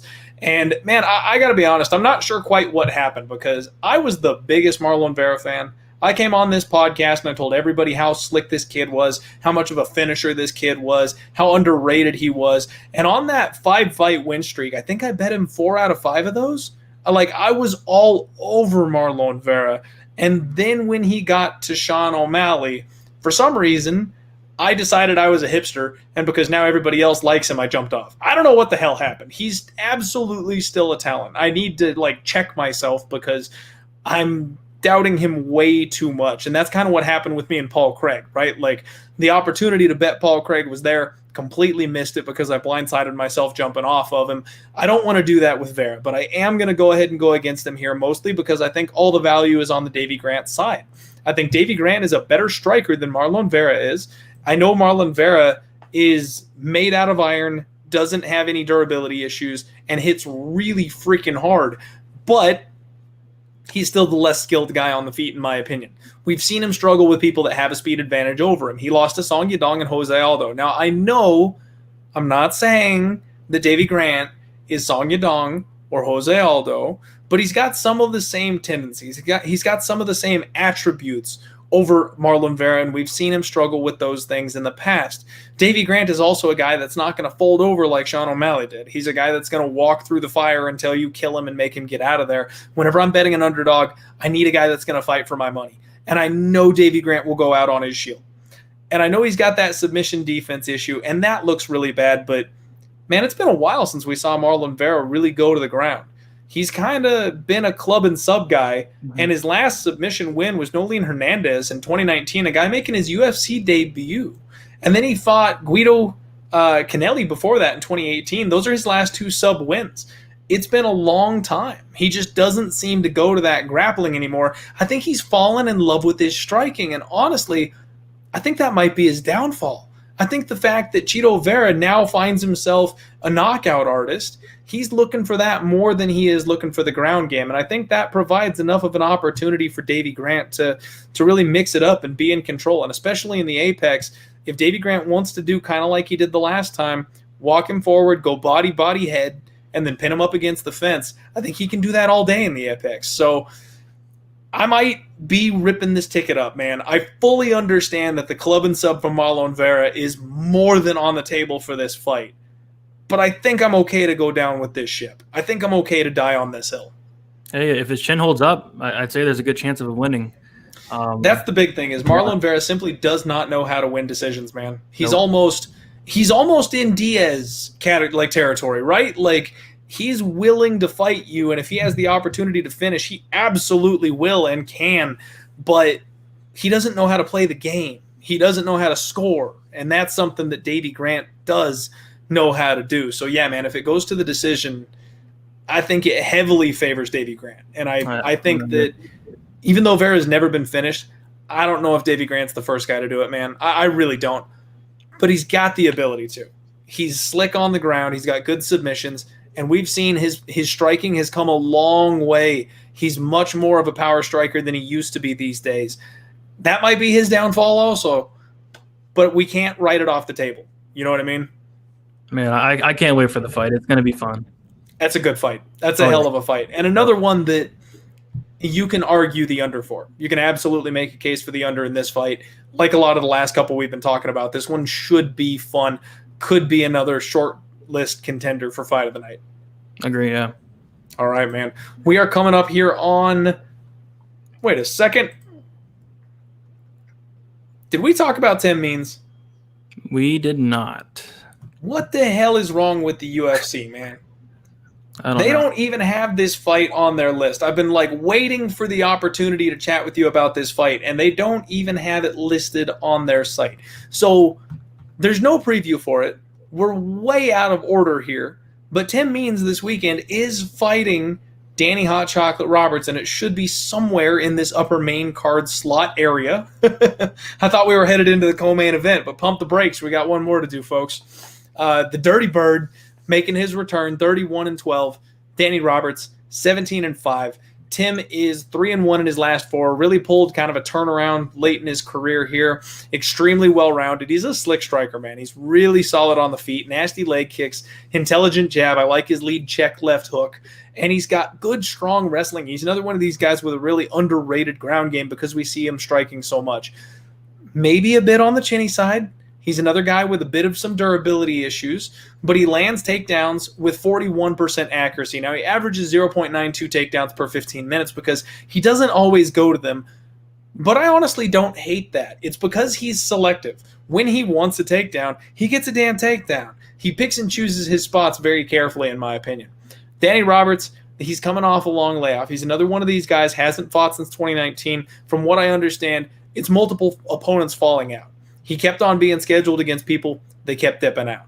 And that has got to wear on you going through 2 years worth of training camps, never getting that opportunity to step foot inside the UFC and let all that pent-up anger, frustration, and then the peaking that the coaches and the physical trainers they talk about. Imagine peaking a couple times and never getting that opportunity to release from that. That can't be good for someone like a professional fighter. He's got good, decent boxing, good footwork. He circles his opponents well. He manages range pretty well, actually. And when he gets into boxing range, he swings for the fences. Big power in his hands, and that could be a problem for Tim Means, a guy that's got a little bit of that tall man defense thing going on. Now, all 5 of Danny Roberts' losses have come by finish. He's got 3 losses by knockout, 2 by submission, and just a 53% takedown defense rating. Man, I'm going to pull another sports analogy here from, you see basketball, you see hockey, they do these series that they do for the playoffs and stuff like that. When you get a team that blows the other one out of the water and they get a couple of weeks off while they wait for the other team to finish up their series, you get kind of a rest versus rust situation where the more active team, yeah, they're not well rested, but they're in their groove. They know what they're doing. They're clicking. And then you get the team that's got the long layoff and you think, well, they got to be healthy. They got to be rested. They should come out here firing. And instead they look awful because they're rusty. They haven't been doing it for a while. You've got the cage rust effect here. And I think that's something that could really affect Danny Roberts. So what we've got is a line where Tim Means is a minus 200 favorite and Danny is a plus 170 underdog. I think that's too wide. I'll be honest. I think that line is too wide. I think there's some value on Danny Hot Chocolate Roberts, but I can't lie that I like the Tim Means side. I think it's a favorite or pass situation on this one for me, but I'm not playing that price. this is another spot where I'd be looking violence, man. I think the under 2.5 at plus 150, plus 155, I think that's the spot, because when Hot Chocolate gets beat, he is getting finished. Tim Means is a nasty finisher, man. He can strike. He can knock people out. He's got front chokes. He's got guillotine submissions. So if they end up in a scramble, it's absolutely a spot where Tim Means can take advantage. And then that 53% takedown defense. If Tim Means comes out here and decides he wants to wrestle, I absolutely can see him wrestling this thing to the ground and then choking Danny Roberts out. How do you feel about this one playing out? What do you think is going to happen here? Yeah, that line, I mean, under 2.5 rounds, plus 150. That's so off. And you talked about Means being a little bit overpriced. I 100% agree. I do think Means is the better fighter by a significant margin, maybe not minus 200 worthy, but I do like his volume quite a bit. Lands 5.16 compared to Roberts' 3.41. You also mentioned he can very well go to the takedowns if he needs to, but I think it's going to be an absolute war. I think it's going to be a fun fight. I think someone gets finished. You brought up a very good point as to, Roberts has been finished in all 5 losses. I think that's key. Tim Means, his durability is definitely not where it once was. He is a little bit on the chinny side, has been finished, I think, 2 or 3 times by knockout in his career. This is another spot where I'm definitely looking violence, especially at plus 150, under 2.5 rounds. Like, that just seems so off. You take a look at Danny Roberts in his career. When he's winning, it's inside the distance. When he's losing, it's inside the distance as well. So, I think it's going to be a war. I think it's going to be fun. You take a look at both guys' finishing rates. Tim Means, 77%. Roberts, 76%. Means has been finished 7 times in 13 losses or 12 losses. Roberts has been finished in all 5 losses. Just basically looking at the numbers, watching the tape, seeing how these guys fight, I really see no reason for the under 2.5 to be lined at that plus 150 price tag. I think that's off, honestly. I think it should be closer to like plus 100, maybe like minus 120. Like, this screams violence to me. As far as a pick, I'll go with the fighter that I do think is better, that I do think has a lot of advantages, but it's really hard to trust a 37-year-old Tim Means that does seem to be slowing down a little bit, that does seem to be losing some of that durability. But, violence is something I'm really, really considering. All right, man. I'm glad we agree on that. I don't get this violence line. I really don't. Because Hot Chocolate, man, when he's inside, when he's boxing, he's fast. Yep. And he hits hard. That's going to be a problem for Tim Means. If this thing hits the floor, Tim Means has got some nasty submissions. That's going to be a problem for Danny. If this thing is at range, the kicking game of Tim Means is going to be a problem for Danny. And we've seen him wilt over the course of 15 minutes and go down. Like, I just don't get it. I don't see how this isn't like a minus 110 at 2.5, or even a like minus 125 to the under. I don't understand. I think the under is a sweet spot here on this fight. Yeah, that really jumped out to me. Awesome. All right, we got another agreement there. Slight lean to Tim Means, but absolutely could see Danny Hot Chocolate stepping in, landing heavy, and sending his head off into the 3rd row. So not sure. I'm pretty sure I'm not betting the side on that one, but violence all day, baby. With that said, folks, we're going to go ahead and hear from another one of our sponsors here real quick before we head into the main and co-main events.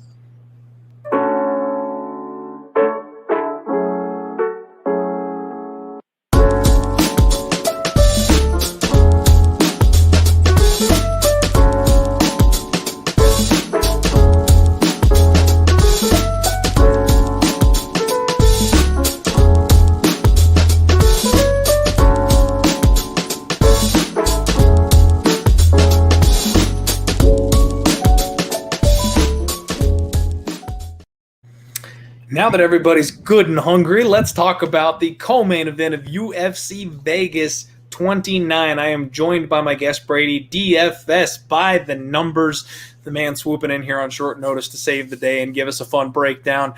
We've got Aleksei Oleinik, the boa constrictor, taking on Sergey Spivak. And man, this is such a fun fight for me, in my opinion. I know a lot of people are probably rolling their eyes, but this thing is going to be a banger as long as it lasts, man. Aleksei Oleinik, maybe the oldest fighter on the roster at this point, and he's got maybe the most experience on the roster at this point. 59 wins and 15 losses for Aleksei Oleinik, taking on Sergey, who is 12-2. And let's be real, Sergey Spivak looks like a potential heavyweight prospect. If this kid keeps on growing the way that he has been, if he keeps adding wrinkles and improving the way that he has been, he is going to be a problem for the rest of the division. He's going to have a 1-inch height advantage. However, Aleksei is going to have a 1-inch reach advantage here in this spot. He's one of these first-generation upright types like myself, where the long, lanky arms just make up for that height difference there. Man, Aleksei Olenek is a guy that I've ridden to the bank multiple times, and I feel like, once again, he's just being a little disrespected here. The offensive output of Aleksei Olenek is something that people just don't ever seem to be on point with. Like, this guy, he's another glass cannon, all right? I'll be honest. He's another glass cannon. He's old. He's over the age of 40. He's got, oh, man, I don't know, 6 minutes of gas? I mean, he can get through round 1, but round 2, it's sketchy. As soon as that bell rings, he does not have a lot of gas in the tank in the second round of this fight. And he's a grappler, but he has a hard time with the wrestling. He's really kind of a 185er, maybe a 205er, but obviously at the age of 40, he's not cutting weight to get down there, so he's fighting heavyweights instead, and sometimes that backfires. He gets knocked out a lot these days, but he's getting knocked out by some of the best fighters in the division. He's getting knocked out by some of the best fast twitch muscle knockout artists in the division. What he's got here is Sergey Spivak, who is primarily a grappler. This is a guy who does his best work when he takes people down. His ground and pound, that's nasty. He can do some work with his ground and pound. And honestly, Sergey Spivak, one of my favorite things about him is his jab. He's got a slick jab. We saw that in his last fight that really showed off a level up, an improvement in this kid's striking. If he wants to play the outside and jab someone's face off, he absolutely can do that. However, when you're fighting a guy like Olenek, he will do whatever it takes to get the fight to the ground. He's another one of these guys that'll clinch up, pull guard, just drag you to the floor. And I think we found another spot where a semi-green young opponent may make the mistake of thinking they can grapple with the veteran. Man, talk me off riding one last time with my boy Aleksei Olenek. I am legitimately tempted to take the dog money here and think he can get one last win over. I mean, plus 190 on Aleksei Olenek, minus 230 for Sergey Spivak. I mean, Spivak wins this thing if it gets to, you know what? And even as I say that, remember the Werdum fight where no one really expected that because these guys are grapplers, high-level wrestlers, high-level jiu-jitsu players. That was supposed to be a grappler's delight. Instead, what we had was a slugfest with two guys that didn't feel like going to the ground. Aleksei showed that even at the ripe old age of 43, he can strike for 15 minutes if he's got someone who's not the biggest knockout artist in the world. And we have that here in Sergey Spivak. I mean, it's another crazy situation where we are so trained to think that Aleksei Olenek gets knocked out if he can't get it to the floor. This may be that one random crazy spot where we found an opponent he might actually be able to strike with. And we're in the small cage, which really increases the opportunity for grappling in this situation. Man, talk to me, Brady, because I'm ready. Well, this is a fight that I actually taped a couple weeks ago. I saw Sergey Spivak against Aleksei Olenek. It was sitting at minus 230. I thought, hey, this might be a potential max bet here. But after digging into the tape, I just couldn't do it. And you brought up a ton of great points that I think people really need to take into consideration. Aleksei Olenek, yes, he's getting knocked out. But look who he's getting knocked out by. Chris Daukaus, Derek Lewis, Walt Harris, Overeem, Curtis Blades. Those are guys that hit very, very, very hard. And then I look at Spivak, and this is a guy that, he's not a murderous power puncher. On the feet, his striking's not like a guy like Daukaus, like a guy like Derek Lewis. He doesn't have that power. And you're right, he does try to take his opponents down to the mat. And that's scary. That's scary in general because you do not want to go down to the mat with Aleksei Olenek. He can get submissions from, pretty much anywhere. So kind of how I look at it is I think Olenek's going to be very live in that first round. It's just after that first round is where, that's where Spivak should be taking over, should be going for takedowns at that point. Some ground and pound, probably gets them out of there. I was looking at the under 1.5 because that's kind of what you do. You play these under 1.5s in Olenek fights. It's just I don't know if Sergey Spivak has that power to put him out on the feet. And I think that I think it can get extended here. I think it can get later into the fight. I'm personally going with Spivak. I'm going to pass on the under 1.5. I think that's going to be a very popular play. But, looking at the price, minus 155, I don't like that. So I'm going to take Spivak to win by like a third round ground and pound TKO. But yeah, if you like Oleinik, I mean, maybe take a shot on him by first round. Maybe I think I saw it like plus 400, plus 500, something like that. Because it's really hard to see Oleinik nowadays, 44 years old, winning any other way outside of like a first round submission. But I'll go with Spivak. I don't love the minus 230 at all. I don't love the under. I think it does get extended. But ultimately, I will take him to win by like a ground and pound TKO in like the third round. Man, this is a spot where, and I'm glad you pointed this out, the under 1.5 might be one of the most popular bets this week. You're going to see that all over the place. Everyone's going to be jumping on board to see old man Oleinik get knocked out in the first round again. And honestly, I don't think Sergey Spivak is the guy to do it. I think he's going to have to mind his P's and Q's until Oleinik slows down. And if he does use the grappling, or if he uses the jab, this fight's going to get extended. Oleinik could win this thing in the first round, but I also think that the wrestling of Sergey Spivak may make a difference. And shout out to the guy who called me out dead to rights in the chat that I'm looking for an Ezekiel choke. That's about the only way that Aleksei Oleinik is going to get that first round sub, because I don't know that he's got the ability to take down Sergey. Obviously, he's more than capable of winning in a scramble and reversing the position or something like that, but that's a pretty tall order. So he's going to have to do something off his back. He's going to have to catch the kid sleeping on something like an Ezekiel choke, and I guarantee he'll go for it. Anybody betting the over is going to be absolutely biting their nails, because he will go for that Ezekiel choke in this fight. I guarantee it. And I think he's got an outside shot of getting it. But I also trust in Sergey Spivak to make some improvements like we've seen always. And if this thing slides a little bit on, man, the over 1.5, the heavyweight over 1.5 has been a bet that just continuously seems to put money in people's pockets. I could see this thing getting into the third round. I could see this thing getting to the judges' scorecards, believe it or not. This absolutely could be something that skates a little bit later. And, man, I don't know. I just noticed that Aleksei Oleinik is 11-1 by decision. So I don't know if I'm going there. I don't know if I'm quite that crazy. But I do think that the over may be the look on this particular fight. And I think that maybe Sergey Spivak by decision is kind of more the way that I'd be looking at it. Or maybe even Sergey Spivak in the third round after Aleksei Oleinik gasses out. Yeah, I mean, I think the under is the play. I don't have the balls to bet that, man. It's going to be so scary. It's just it's too much, man. Like it's too much of a price. Minus 155 for the under 1.5 when you've got Spivak, who is not a power striker.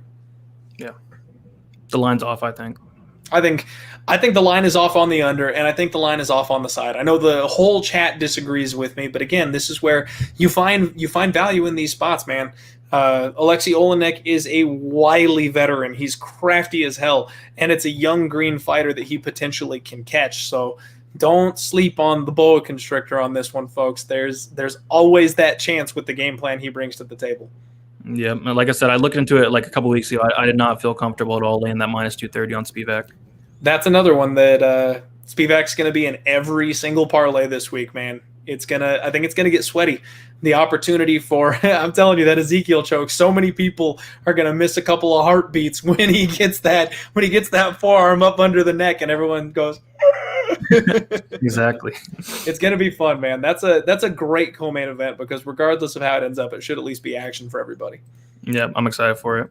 Awesome. All right, here we go, folks. Last break for sponsors right before we get here to the main event. Enjoy.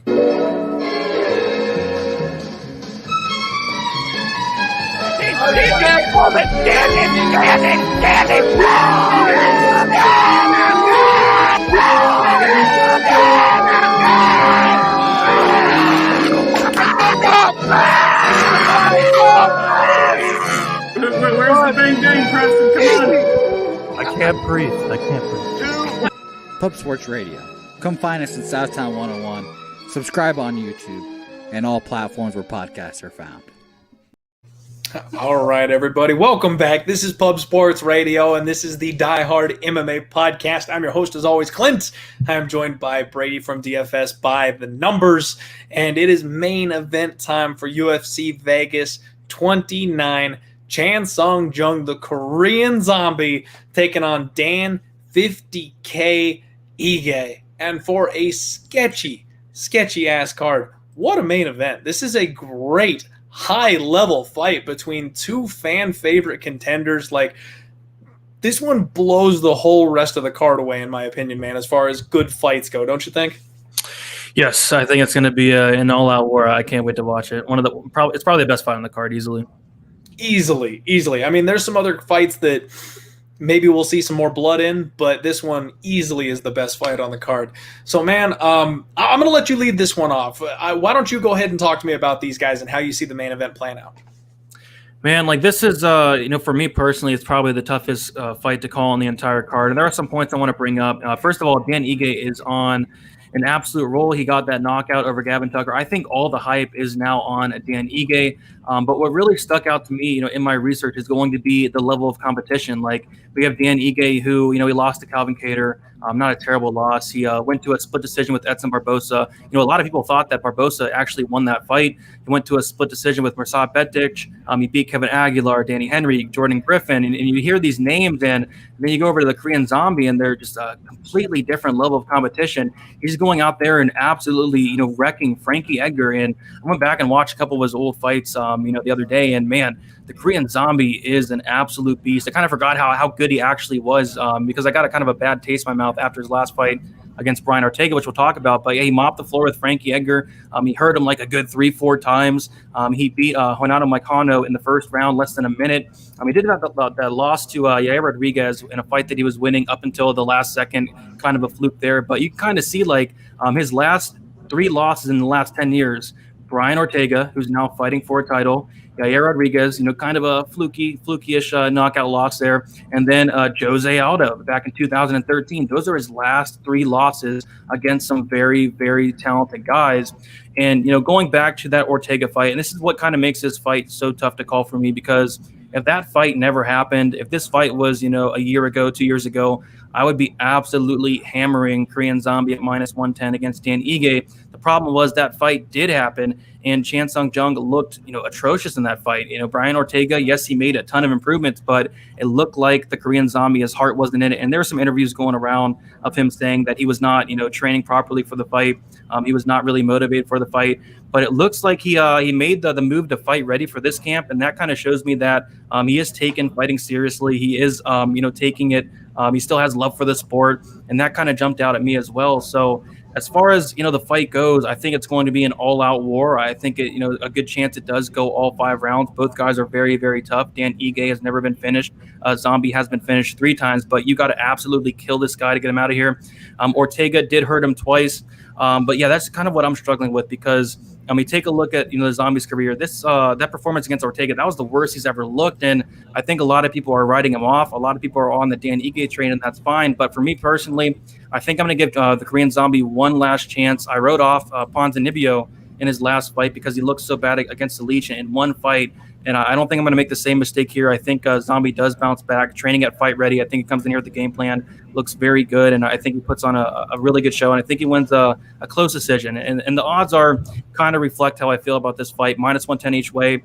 Do you favor, the youth of Dan Ige, someone who's more in his prime, or do you think that Korean Zombie is past his prime, is on his way out, is not the same Zombie we saw against Frankie Edgar, Moicano, Rodriguez, Bermudez?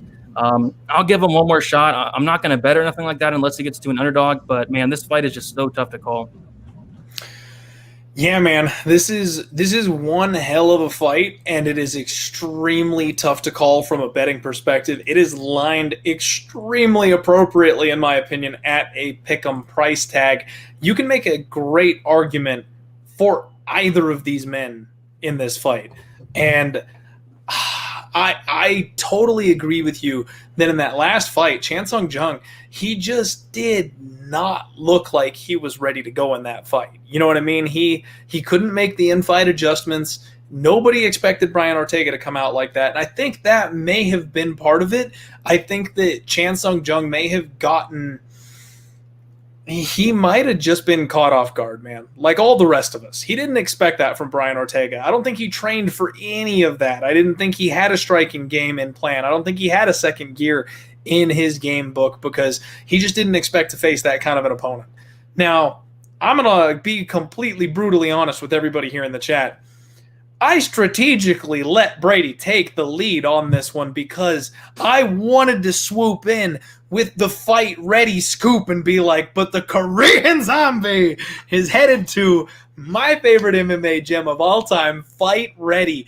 And you beat me to it, Brady. So good work being on your research and your info there. But man, my boy has moved to Fight Ready. And anybody that watches this show knows I love Fight Ready. They turn men into monsters at Fight Ready. And kind of like what we were talking about, Chan Sung Jung didn't seem in it. He didn't seem ready. He didn't seem locked in. And making a move like going to Fight Ready shows me the Korean Zombie is still after this thing. He's still trying to improve. He still wants to be the best. He still wants to add new wrinkles. And he has been one of the hardest hitting fighters in this weight class for a long time. Can you imagine what a full camp at Fight Ready is going to do to this guy physically? Like, I expect improvements from him. Now, we can't look down on Dan Ige whatsoever. He's a little small for the division, in my opinion. I know these guys size up extremely well, but like against the taller, longer fighters, you know, we saw him against, like you mentioned, Cater. He just seemed like he had a hard time with that. So Korean Zombie's going to have a 1-inch reach advantage. It shouldn't be that big of a difference. It shouldn't be that big of something that causes him too much of an issue.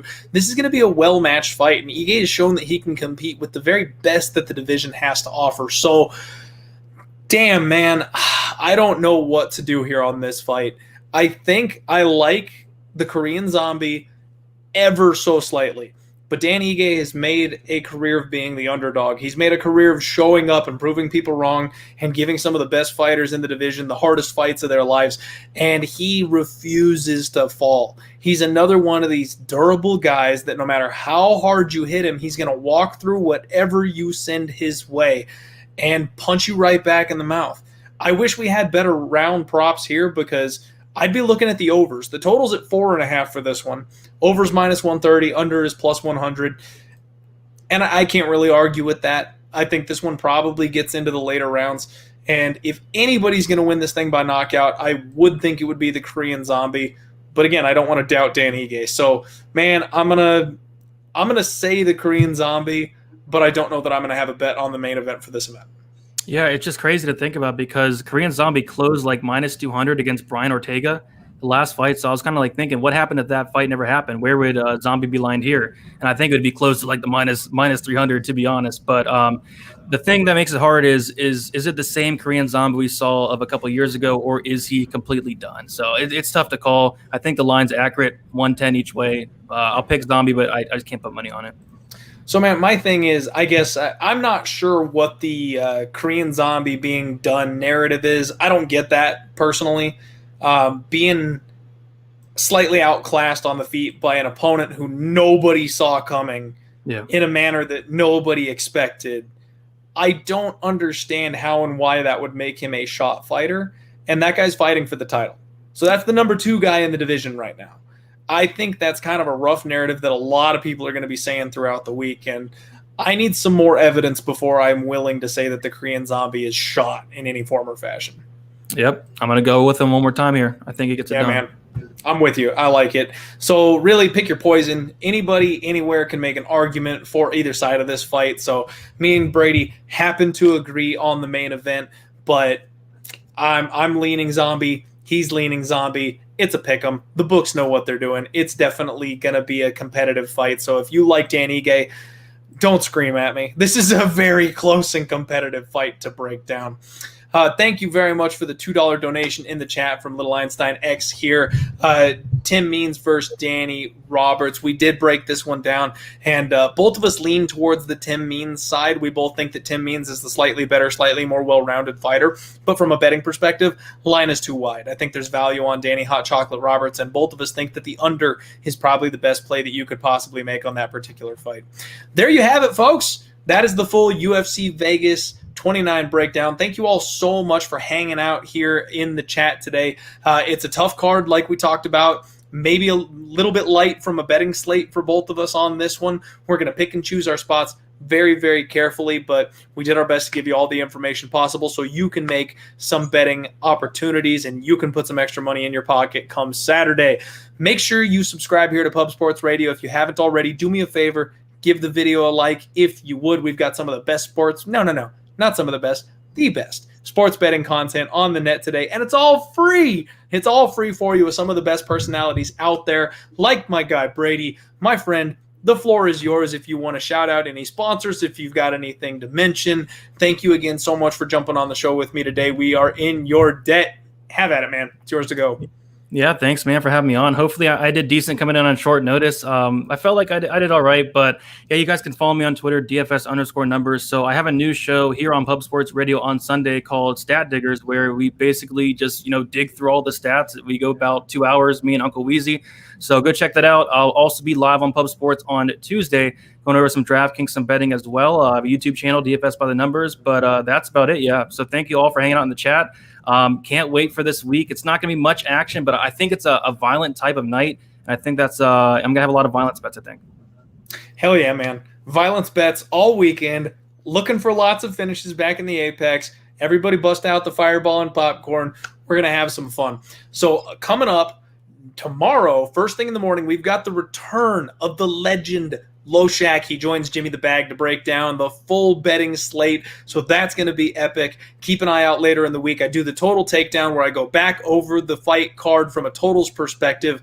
You're going to hear a lot of unders on that one. I'll warn you right now. Of course, there's the undefeated Friday post-weigh-in show where we watch everybody on the scales, make sure we get some final last reads.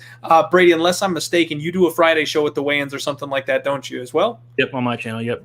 Yes, you do that on your private channel. So make sure you go check Brady out there.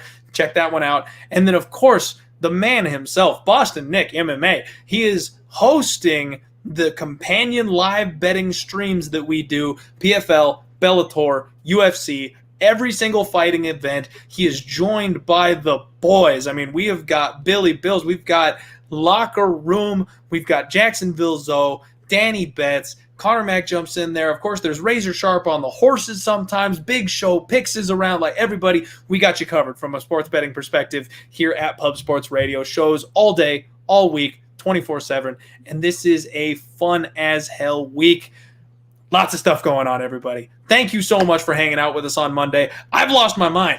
I'm exhausted. I haven't had dinner. This Monday has been crazy. I don't have a sweet word for you here at the end. I know I'm usually Captain America with a speech, but I'm going to go stuff my face. Thank you all for being here, and have a wonderful week. Let's roll.